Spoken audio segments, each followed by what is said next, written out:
what does it take to succeed with a social enterprise? And of course, I'm an academic, so the answer is, it depends, obviously. It worked. The University of Southeastern Norway Center for Social Entrepreneurship and Social Innovation have been monitoring the field of social enterprises and different forms of social innovation over the last 10-ish years. And though we mostly have been studying and publishing from within Norway, we've also collaborated with partners throughout Europe, and quite a lot of that has been through the Yngve's network, so just shouting out for them if anyone is interested in the social enterprise and that concept, so you can always check out those web resources. So, first, let us define the term of the social enterprise. And then you heard right, I said social enterprise, not social entrepreneurship. Because, of course, social entrepreneurship, that happens everywhere. It happens in volunteer organization, it can happen in the neighborhoods, private companies, civil society, public sector. A social enterprise, however, that's a more specific construct. So it's an organization. A social enterprise is an organization which has two preconditions. One is that it has to have a social purpose. And the other is that it has some sort of limitations on their profitability. Typically, we say it's a non-profit, meaning you can't take out dividends, you can't sell shares for anything over the nominal value, etc. Most of you probably know this, but just want to know what we're talking about in the beginning. So, given this backdrop, we have identified 6 points for succeeding with a social enterprise, particularly in Norway, of course. And we're back to the "it depends" that I said a couple of minutes ago. The first thing we should talk about is the need to adapt to legal, cultural, and political framework in the country where you are. In particular in Norway, the social enterprises have taken, of course, space within the Norwegian society. And that means it's mostly defined by a dominant social democratic welfare state paradigm. It means, of course, that the Norwegian welfare state has a strong, sometimes even ideological principles for providing universal social services to all its citizens. And that, of course, leaves less space for the social enterprise.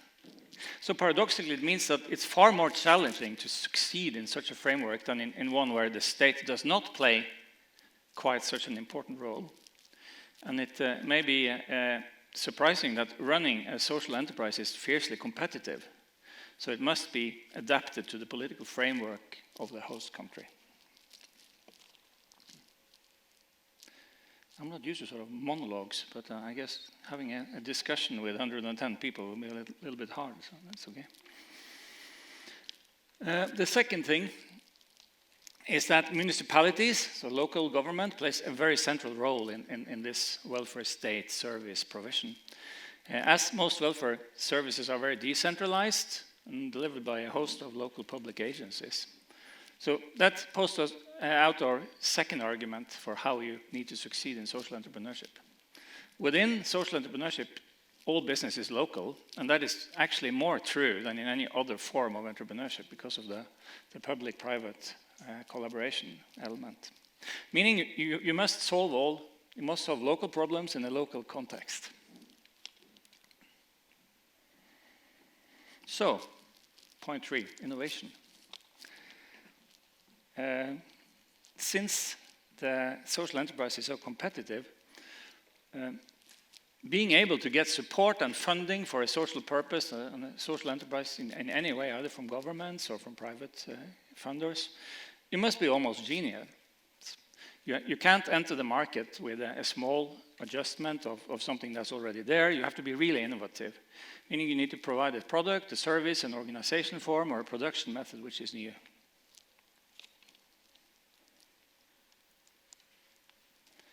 Oh, almost done here.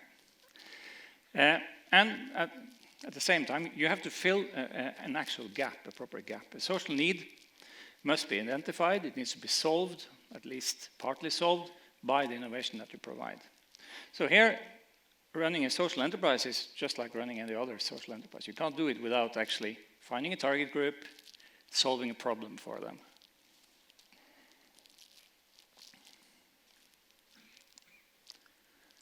And you need to be part of a network. There is no one who succeeds alone, let alone in a project like this. And if there is no vital network when you start, you have to build one. So we could go deeper into that, but that's pretty self-explanatory. And then it's the element of co-creation. You need to make sure that you have participation from those people you actually are trying to help.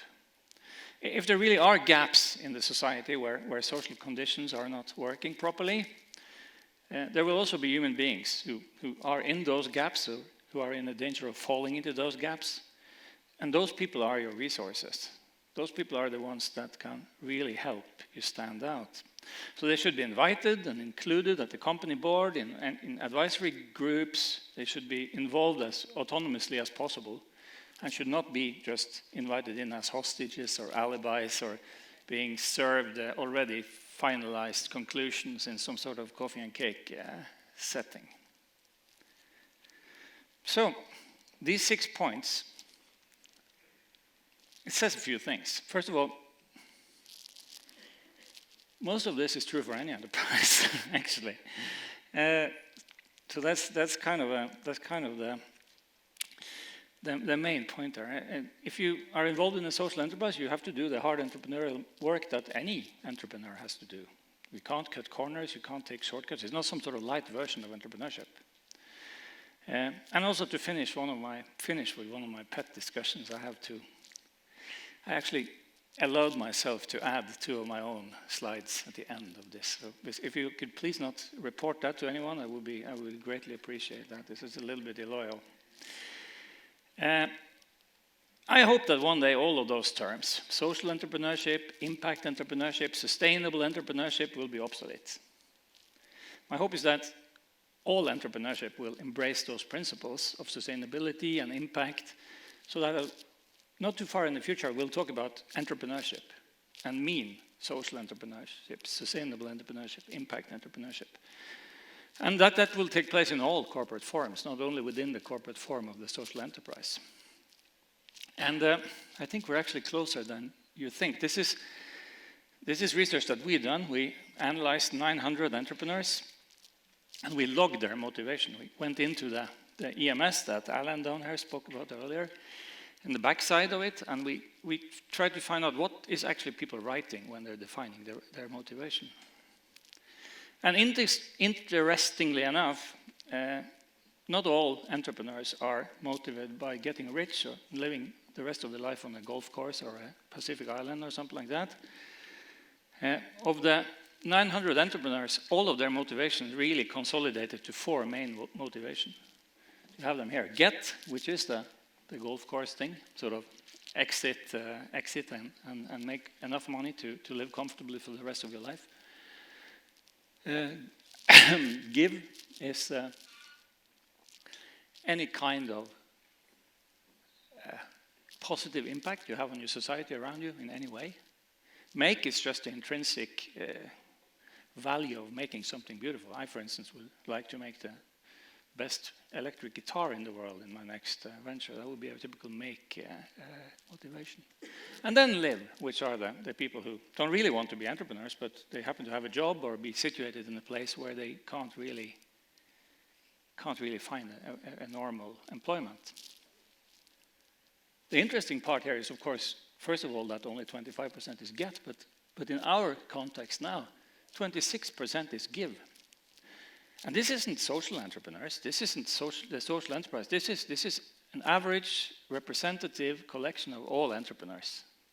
So 26% of all entrepreneurs have sustainability as their main motivation.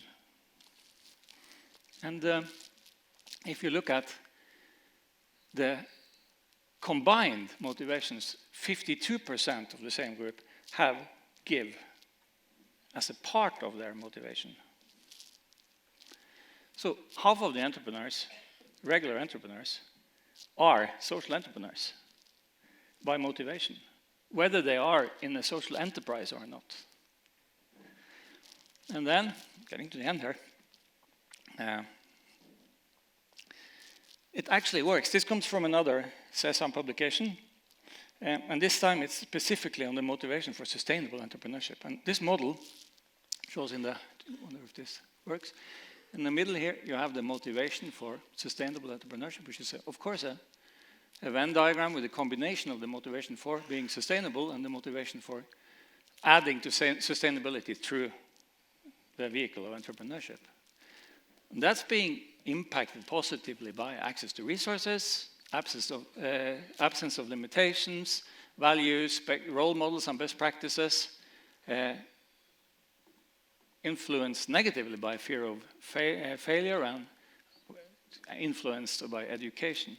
And on the other hand, you can see through all of these moderating effects there, you can see that motivation for sustainable entrepreneurship, or MSE as we call it, has a significant impact on both new venture creation and new venture performance.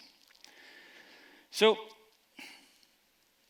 actually I think I'm going to yield 2 minutes here, I believe.